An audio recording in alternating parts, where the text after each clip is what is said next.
অতিবৃষ্টি ও পাহাড়ি ডলে নেত্রকোনায় জলাবদ্ধতা সৃষ্টির ফলে যে বন্যার সৃষ্টি হয়েছিল, এই বন্যায় নেত্রকোনার যে হাওর অঞ্চলগুলো ছিল সবগুলো অঞ্চলেই প্লাবিত হয়েছিল। আমরা এখন দাঁড়িয়ে আছি নেত্রকোনা কলমাকান্দা উপজেলার বরকাপন ইউনিয়নে।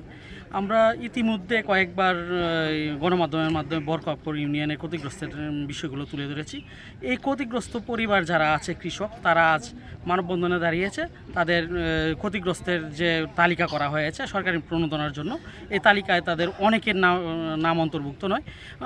স্বাভাবিকভাবে বলতে গেলে যারা সঠিকভাবে ক্ষতিগ্রস্ত হয়েছে এবং যাদের জমি পানিতে তলিয়ে গিয়েছিল, তাদের কারোর নাম তালিকায় না আসায় মূলত নারী পুরুষ সবাই মিলে এই মানববন্ধনে দাঁড়িয়েছে।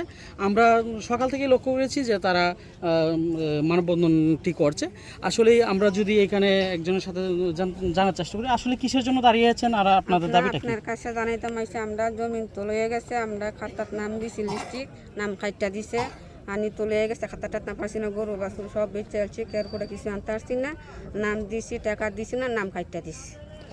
জেলার বিভিন্ন অঞ্চলে এরকম মানববন্ধন হচ্ছে, তবে এইখানে যেহেতু ক্ষতিগ্রস্ত পরিমাণটা বেশি ছিল, এখানে মানববন্ধনে দাঁড়িয়েছেও বেশি সংখ্যা। আমরা যদি আরেকজনের সাথে কথা বলি, আসলে কি পরিমাণ কৃষক ক্ষতিগ্রস্ত হয়েছে আর কি পরিমাণ কৃষকের নাম বাদ পড়েছে বলে জানেন? এখানে আমাদের বরকাপন ইউনিয়নে ক্ষতিগ্রস্ত মানুষের জন্য সরকারি সহায়তা দিয়েছে, প্লাস এই সহায়তা আমাদের চেয়ারম্যান সাহেবের কাছে দায়িত্ব দিয়েছে, উনি ওনার মন গড়া মতো লিস্ট করেছে। আমরা 15 একটা তালিকা দিয়েছিলাম, ওই তালিকাটা উনি বাতিল করেছে, ওনার মন গড়া তালিকা করছে একটা কইরা। ওনার স্বজনপ্রীতি যারা আছে ওদের নাম দিছে, এমনকি যারা এটা প্রতিবাদ করছে ওদেরকে উনি ট্যাডও দেয়, যে ওনার উপরে লেভেলের লোক আছে যে দেখবে এরকম ট্যাড দেয় এলাকার সাধারণ মানুষকে। এইভাবে ওনার মতো ওনার মন গড়া তালিকা করছে। সাধারণ মানুষের জন্য অনেক ক্লান্তি নিয়ে এখানে দাঁড়াইছে, কারণ যারা ক্ষতিগ্রস্ত হয়েছে প্রকৃত তারা পায় নাই সরকারি সহায়তা। উনি ওনার বেল্টের লোকদেরকে দিয়ে করাইছে, প্লাস উনি সামনে নির্বাচন করবে ওনার বেল্টে যেগুলো আছে ওনার কাছে লোক ওদের নামই দিছে।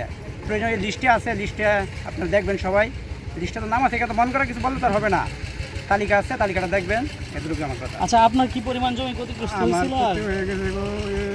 আমার 7 কাঠা জমি চলেছে আর 4 কাঠা জমি টানো লাগাইছিলাম, হিজাব হয়ে গেছে।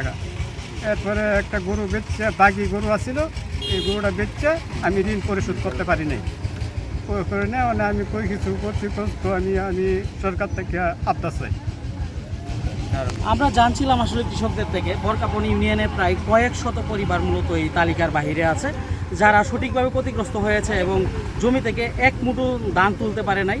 তারাই মূলত আজকে এই মানববন্ধন দাঁড়িয়েছে, যাতে তাদেরকে সঠিকভাবে প্রণোদনার আওতায় আনা হয় এবং তালিকায় অন্তর্ভুক্ত করা হয়। এই দাবিটি তারা জানাচ্ছে। যেহেতু এই অঞ্চলটি ডেপুটি স্পিকারের অঞ্চল, এই অঞ্চলের এমপি মাননীয় deputy speaker barrister Kayser Kamal, তাদের দাবি যে ব্যারিস্টার কায়সার কামালের মাধ্যমে আবার পুনরায় তালিকা হবে এবং তাদের নামগুলো অন্তর্ভুক্ত হবে এবং তারা কিছুটা ভর্তুকির মাধ্যমে তাদের ক্ষতিপূরণ কিছুটা পুষিয়ে নিতে পারবে। মির্জা হৃদয় সাগর, 71, নেত্রকোনা।